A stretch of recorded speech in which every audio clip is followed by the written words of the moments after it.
দেখো সকাল সকাল মেয়ের কাজ দেখো, এইভাবে নিয়ে কালকে সারা রাত বসেছিল। এমন অবস্থা মেয়ের হয়ে গেছে, এখন এমার্জেন্সি, এখন ডক্টরের কাছে নিয়ে যেতে হবে।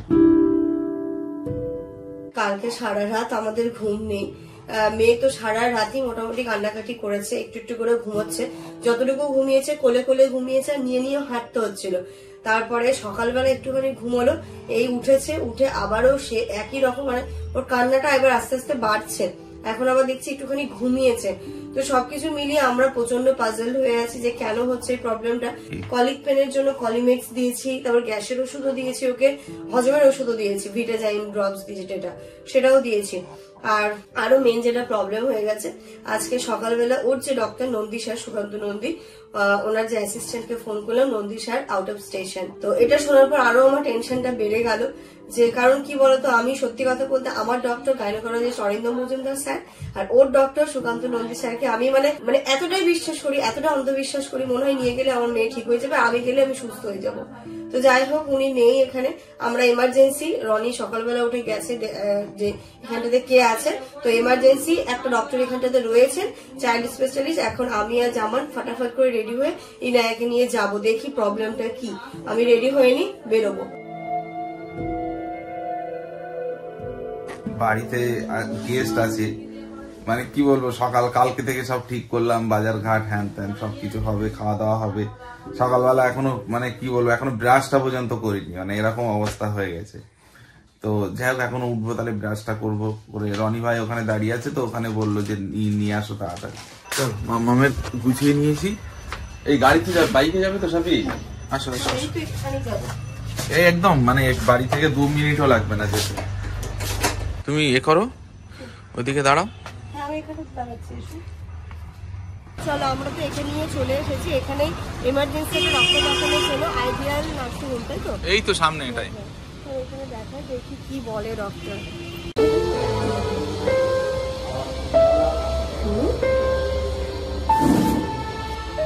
কি সমস্যা? ভালোই তো আছে। রাত্রিবেলাতে খুব কান্নাকাটি করছে। করবে, 1 বছর বয়স পর্যন্ত করবে। সকালবেলা প্রচন্ড কান্নাকাটি করছে, মানে পেটে পায়খানা হয়নি সেটার জন্য কি পেট খেতে আছে কি, তাহলে এরকম কান্নাকাটি করছে কেন?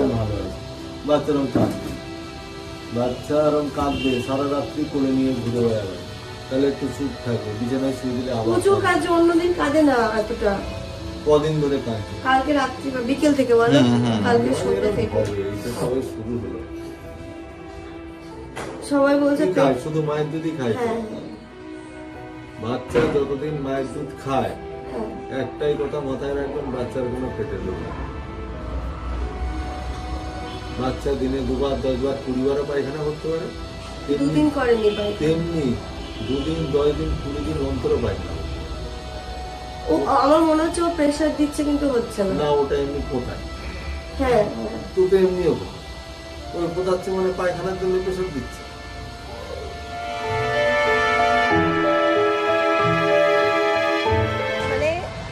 কি বলবো, বাচ্চাদের এই কাণ্ড কীর্তিগুলোতে বাবা মারা যে কতটা মানে ভয় পেয়ে যায়। ডক্টর দেখানো কমপ্লিট হয়ে গেল, ডক্টর বললেন বেবি পুরোপুরি সুস্থ। ওইখানে বেবি পুরোপুরি সুস্থ, কোনো রকম কোনো অসুবিধা নেই।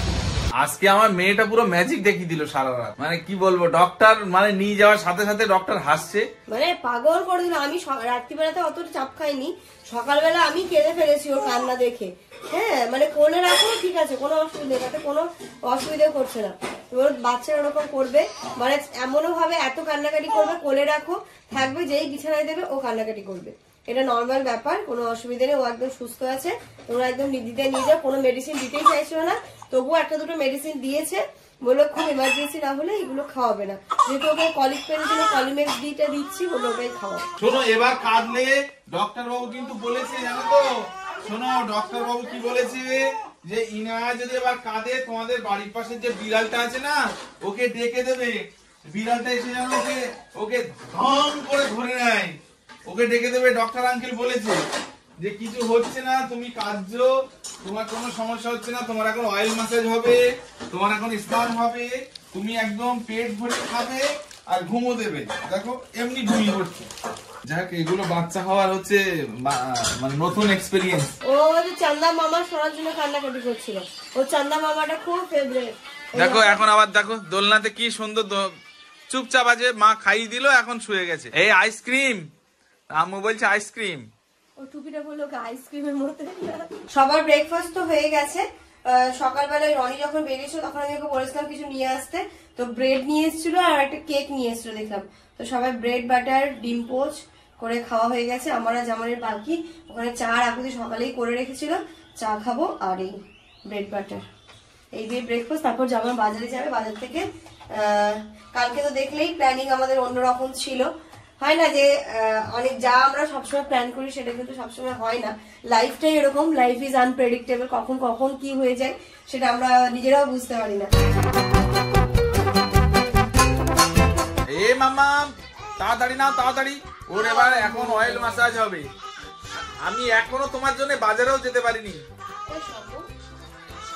চলো যাই বাজারে, ব্যাগ নিয়ে তো বেরোলাম, বাইরে আবার দেখি বৃষ্টি বৃষ্টি হচ্ছে।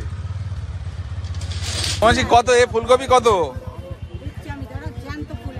একদম জ্যান্ত। আর বেগুন? তুমি লুকিয়ে রাখবে কি করে বুঝবো? আমার একটু ধনের পাতা দিয়ে দিই তো। চলো সবজি বাজার তো এখন চলছে, আর একটা জিনিস এখনো নিতে হবে, সেটা হচ্ছে বেগুন। বেগুন কত? চলো অবশেষে বাজার করা কমপ্লিট হলো, শুধুমাত্র চিকেনটা নেব, নিলে আজকের মতো সমস্যার সমাধান।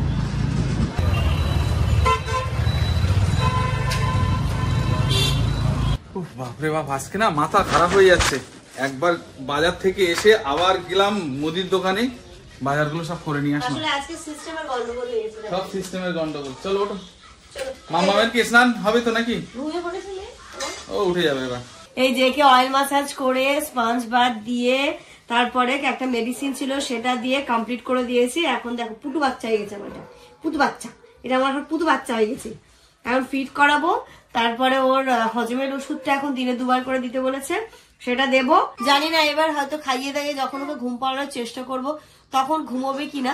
তো এই জিনিসটা দিয়ে যারা যারা ফেস করেছো এই ব্যাপারটা একটুখানি আমাকে কমেন্ট করে জানিও যে এটা কার কার বেবির সাথে হয়েছে, এটাকে কিভাবে হ্যান্ডেল করতে হবে, এটা কতটা নর্মাল, একটুখানি আমাকে কমেন্ট করে জানো, তাহলে আমিও একটু মনের দিক থেকে ভরসা পাবো। ডক্টর তো বললো পুরোপুরি নর্মাল। ইভেন আমি মানে আমার যে গাইনোকোলজি সরেন্দ্র মজুমদার স্যারকে ফোন করেছিলাম, তো উনিও বললেন যে না ভয়ের কোনো কারণ নেই, যদি খুব অসুবিধা হয় তুমি আমাকে ফোন করো, কোনো অসুবিধা নেই, আমি আছি। আর ইনায়ের যিনি ডক্টর উনি যেহেতু আউট অফ স্টেশন আছেন, উনি আসলে কয়েকদিনের মধ্যে আমি আরেকবার ওকে চেক আপটা করিয়ে নেব। অবস্থাটা দেখো, অবস্থা দেখো, মেয়েকে নিয়ে আজকে কোথায় যেতে হয়েছে। ঘুমোচ্ছে মানে বুঝতে পেরেছো, আমরা যে ঘরে থাকতাম, ঘরে থাকা যাবে না, মানে আমাদেরকে এখন ম্যাক্সিমাম টাইম এই বাইরে এইখানটাতে মাঠটাতেই দেখতে পাবে সবাই, তাই না? চেঞ্জ হবে। কালকে দেখালো, কালকে রাত্রিবেলা থেকে আমি আর ও দুজন কেউ ঘুমোইনি। এই যে ঘরটা ঠিক করে দিলাম, ইনায় দোলনা ঠিক করে দিয়েছি, ওকে এখন দোলনায় শোয়াবো। আশা রাখছি যে ও ঘুম দেবে, একটা দেবে কিনা। আমার মা না, সোনা মা মানে। ফাইনালি এখন ও ঘুমালো, জানি না ওর ভ্যালিডিটি কতক্ষণ থাকবে। হ্যাঁ ঘুমাবে মনে হচ্ছে, দেখা যাক। কাল রাত থেকে মনে হচ্ছে এবার একটু বেশ দমটা আমি ছাড়বো। ওফ বাপরে বাপ, না আমি মানে ঠিকঠাক ভাবে টয়লেটে যেতে পেরেছি না, মানে কি বলবো, একদম মাথা খারাপ হয়ে গেছে পুরো। এর ভিতরে তুমি ভাবো ব্লগের কাজটা করেছি, কতটা হেডট্রিক গেছে। ও ইনায়া না সকালবেলা দেখলাম 6:30 নাগাদ ঘুমিয়েছিল আর 9:30 পর্যন্ত, সেই ওইটুকু টাইম দিয়েছিল বলে ব্লগের এডিটটা হয়েছে, নইলে সেটাও আজকে আর হতো না, তোমরা ব্লগও পেতে না। মানে সারা রাত একবার জামান, একবার আমি, একবার ও, একবার আমি নিয়ে ওকে ঘুরেছি শুধু চরকির মতো। আর মিডিলে কোলে কোলে একটুখানি ঘুমোচ্ছিল। তো সকালটা আবার দেখলাম বিছানায় ভালোভাবে ঘুমিয়েছিল বলে ওই কাজগুলো হয়েছিল। চলো আপাও চলে এসছে, আমি একটু জিনিসপত্রগুলো গুছিয়ে দিই। এই তো হাঁড়ি, আজকে এই হাঁড়িতে রান্না হবে, ফ্যামিলি মেম্বার বেশি হয়ে গেছে। একটু গরম জল দিয়েছো? হ্যাঁ গরম জল দিয়েছি। আসলে কালকে থেকে না আমাদের জল খাওয়ারও টাইম হয়নি। টাইম হয়েছে, টাইম মানে পজিশন হয়নি, আমি সেটাই বলছি। তাই আমিও একটুখানি খেলাম, তোমাকে দেবো। আর এখন যেহেতু ঠান্ডা গরম জলটা মিক্স করে খাই, বলছে হ্যাঁ দাও। সবাই কিন্তু একটা কথা বলবে, বাচ্চারা একদিন এরকম করেছে তাতেই হাঁপিয়ে গেছে। না হাঁপিয়ে যায়নি, মানে এইগুলো কি বলতো, যেহেতু প্রতিটা মুহূর্ত তোমাদের সাথে শেয়ার করি, আর আজকে এবার মানে ফার্স্ট টাইম এরকম হলো, এটা আমাদের প্রথম অভিজ্ঞতা। এরকম ইনায়া কখনো করেনি এই 2 মাসের মধ্যে, আজকেই ফার্স্ট টাইম করলে। এবার ডক্টর বলছে এখন যতটা বড় হবে 8-9 মাস পর্যন্ত মাঝে মাঝেই কিন্তু এরকম করবে, তাই তোমরা প্রিপেয়ার থাকো। তো এরপর থেকে যখন হবে তখন অতটা অসুবিধা হবে না আশা করছি। হবে তো অবশ্যই, তো সেটাকে মানিয়ে নেওয়ার চেষ্টা করতে হবে। রান্না বসাবো, চলো। চলে এসেছি রান্নাঘরে, আর রাকুজি হচ্ছে শুধু ভাজাটা আমাকে করে দিয়েছিল। তোর যা অবস্থা জানি না কতক্ষণে কি হবে, তাই যে ফুলকপি, আলু, বিনস, গাজর, ক্যাপসিকাম আর পেঁয়াজ বেরেস্তা এগুলো করে দিয়েছে। এবার মেন কাজটা আমি করবো। এই যে চিকেনটাও বসিয়ে দিয়েছি ফটাফট করে ম্যারিনেশন করে। চিকেন হচ্ছে বড় হাঁড়ি এখানটাতে বসে গেছে, আর এই যে চালটাও এখানটাতে ভিজিয়ে রেখে দিয়েছি। তাহলে 1.5 কেজি চাল নাকি? হ্যাঁ, কারণ কি বলতো আজকে মাংসের কোয়ান্টিটিটা বেশি, আর গতদিন এখানে আমি কত দিয়েছিলাম বলতো। আমি তোমার একটা বুদ্ধি দেবো, এই মাংস কিছুটা একটু ঝোল সমেত রেখে দিও, একটুখানি কষা করে ঠিক আছে, সেটা আমি রেখে দেবো। আর গতদিন দিয়েছিলাম দেখি কত দূর হয়ে গেছিল, তার বেশি দিলে আজকে যেহেতু মাংস বেশি দিলে হাড়ির ওপরে উঠে যাবে। উফ বাপরে বাপ, এখন একটু স্নান করে জানো বেশি ফ্রেশ লাগছে নিজেকে একদম। মামা একবার উঠে দেখলাম সাউন্ড দিল ক্যাক করে, মনে হচ্ছে এবার উঠবে, বুঝলে সাপি? এবার খাবে, আসলে পেট ভরে খাইনি, এখনো খাইনি না, তখন অল্প একটু খেয়েছিল, পেট ভরে খাবে। ঘড়িতে এখন একদম 1:30 বাজে, আর এটা হতে হতে আমি গাটা ধুয়ে নিয়েছি। আমি আজকে স্নান করিনি, ওয়েদার অতটা ভালো নেই, গা মুছে নিয়েছি।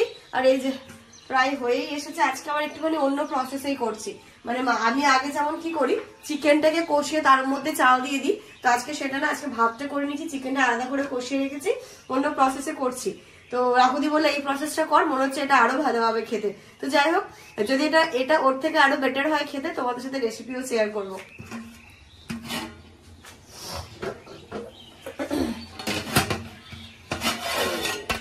ওরে বাবা, এটা পোলাও টাইপ স্মেল আসছে সাপে আজকে। পোলাও টাইপের আসছে? হ্যাঁ, এটা অ্যাকচুয়াল মানে তেহেরি টাইপ হচ্ছে, বুঝলে, চিকেন পোলাও কাম তেহেরি এরকম হচ্ছে। কি বলতো, রান্না একটুখানি এক্সপেরিমেন্ট করতে থাকলে না একটা নতুন নতুন টেস্ট আসে। দেখা যাক এর টেস্ট আমার তেহেরিও না চিকেন পোলাও না, মিডল পজিশনে একটা কিছু হবে। তো খেতে আশা করছি ভালোই হবে। এবার একটুখানি এটা বয়েল হয়ে গেলে এর মধ্যে বিট গাজরটা মিক্স করব, মাংসটা দিয়ে কিছুক্ষণের জন্য দমে দিয়ে দেবো। আজকে মানে সকালবেলা যে ব্লগটা শুরু করব সেটাও হয়নি আজকে, মানে অদ্ভুত টাইপের ব্লগ হচ্ছে আজকে, যেখান দিয়ে যেমন পাচ্ছি তেমন ভাবে শুট করছি।